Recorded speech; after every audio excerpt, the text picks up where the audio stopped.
Je suis le bon berger qui donne sa vie pour ses brebis.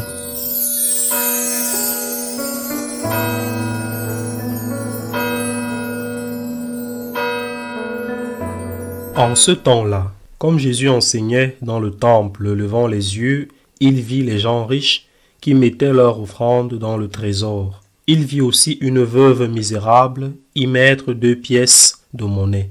Alors il déclara: En vérité, je vous le dis, cette pauvre veuve a mis plus que tous les autres, car tous ceux-là, pour faire leur offrande, ont pris sur leur superflu, mais elle a pris sur son indigence. Elle a mis tout ce qu'elle avait pour vivre. Acclamons la parole de Dieu.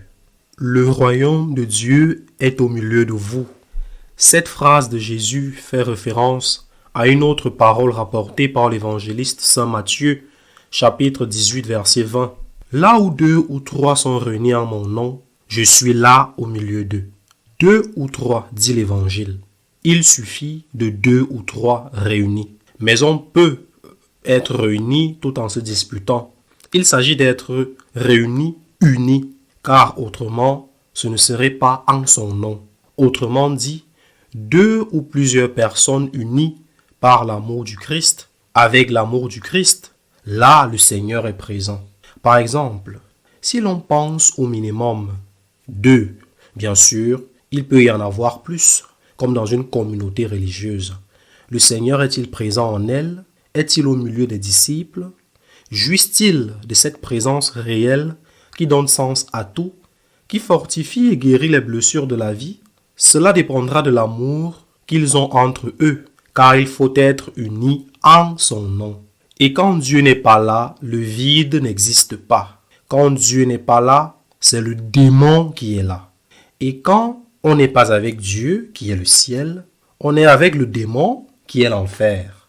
En espagnol, quand une situation dans une communauté de voisins ou une famille est insupportable, on dit « Ici, personne ne peut vivre » ou alors « Cette maison est un enfer ». Ce sont des expressions populaires, mais elles expriment la réalité. Ici, on ne peut pas vivre. Cette maison est un enfer parce que Dieu n'y est pas. On doit payer le prix de l'unité. Soit on paie le prix de l'unité, soit on paie le prix de la division. On paie par exemple le prix du pardon ou celui de la haine, du ressentiment, de la séparation. Si tu paies le prix de l'unité, qui est l'amour à l'imitation du Christ, tu es déjà au ciel. Si tu refuses ce prix, alors ici on ne peut pas vivre. Cette maison est un enfer, tu es avec le démon. Cela vaut la peine de payer le prix de l'unité, car on ne peut pas vivre sans payer un prix. Soit celui de l'unité, soit celui de la division. Bien sûr, souvent cela ne dépend pas uniquement de toi, très souvent même. Mais toi, tu dois faire ta part. Tu dois avoir la conscience tranquille d'avoir fait tout ce que tu pouvais. Le reste dépendra de l'autre, car il est question de 2 ou plus. S'il n'y en a pas au moins 2, si toi tu veux et que l'autre ne veut pas, ce n'est pas de ta faute. Peut-être seras-tu quand même dans un enfer semblable, mais tu auras au moins la certitude que Jésus, lui, est en toi. Cet évangile fait aussi référence, en plus de ceci, à la fin du monde, à la seconde venue du Christ. Ne courez pas de droite à gauche. Elle arrivera quand elle devra arriver. Mais soyez prêts, car vous ne savez ni le jour ni l'heure. Il y aura un jugement, il y aura un jour du jugement, et il nous attendra. Nous ne savons pas le jour ni l'heure, mais il viendra. Le jour de notre mort viendra aussi. Nous ne savons pas quand sera la fin du monde.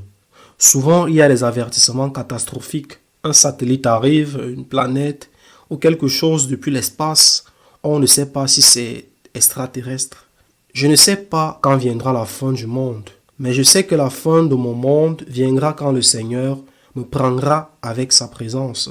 En faisant référence à cette fin du monde, le Seigneur dit « Ne courez pas ».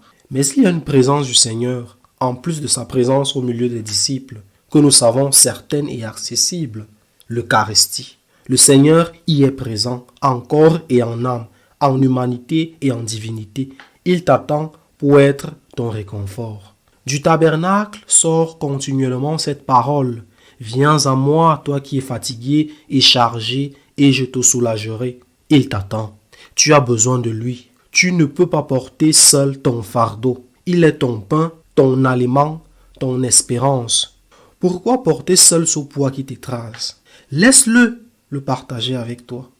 Mais il t'attend aussi parce qu'il a besoin de toi. Celui qui aime le plus est celui qui a le plus besoin d'être aimé. Généralement, un père ou une mère ont plus besoin de leur enfant que l'enfant en a besoin d'eux parce qu'ils aiment davantage. Tu as besoin de Jésus, cours à lui. Il a besoin de toi et il bondit de joie dans le tabernacle chaque fois qu'il te voit entrer dans l'église. Je voudrais ajouter encore quelque chose dans cet évangile où certains diront, il est ici ou il est là. Oui, il est dans le tabernacle, il est au milieu des disciples. Mais il existe une présence particulière, non sacramentelle et non réelle, mais une présence spirituelle de Jésus. Je parle de la Terre Sainte. Je n'oublierai jamais la première fois où j'y suis allé. J'étais dans un groupe de pèlerins, j'ai passé toute la semaine à pleurer. Le choc fut si fort. Être là, là où l'ange est apparu à la Vierge. Être là, là où il est né. Être là, là où il a proclamé les béatitudes au bord de ce lac qui a connu la tempête. Être près de la roche où il fut crucifié. Toucher la pierre du tombeau où il fut enseveli. C'est l'expérience la plus forte de ma vie. J'y suis retourné plusieurs fois et c'est toujours nouveau, même si la première fois reste incomparable. C'est pour cela que je ne me lasse pas d'organiser des pèlerinages en Terre Sainte, parce que je sais que c'est une rencontre qui change une vie. Il y a un avant et un après. Entendre des pierres elles-mêmes dire « Ici, ici, ici, il s'est incarné, ici, il est né, ici, il est mort, ici, il est ressuscité, ici. » Nous avons dû interrompre pendant 2 ans à cause de la terrible guerre de Gaza, mais nous pouvons enfin revenir. Si Dieu le veut, du 5 au 15 mars, je vais retourner en Terre Sainte avec un pèlerinage. Et cette fois, il y aura un caractère particulier, un pèlerinage de charité. Les chrétiens palestiniens ont beaucoup souffert. Sans pèlerins, beaucoup de ceux qui vivaient de l'hôtellerie ou du commerce se sont retrouvés dans une situation terrible. Sans parler de ceux qui ont souffert à Gaza, il faut aller les aider. Ce pèlerinage sera donc un pèlerinage de charité. Ceux qui veulent s'inscrire peuvent écrire à l'adresse indiquée ici en bas. Il y a donc une présence qui n'est ni eucharistique, ni seulement spirituelle, comme celle du Seigneur au milieu de nous. Bien sûr, là-bas aussi il y a l'Eucharistie et le Seigneur est présent parmi ceux qui s'aiment. Mais je parle de la présence spirituelle du Seigneur dans les lieux où il est né et a vécu. Cette présence touche le cœur et cela vaut la peine d'y aller. Ainsi soit-il.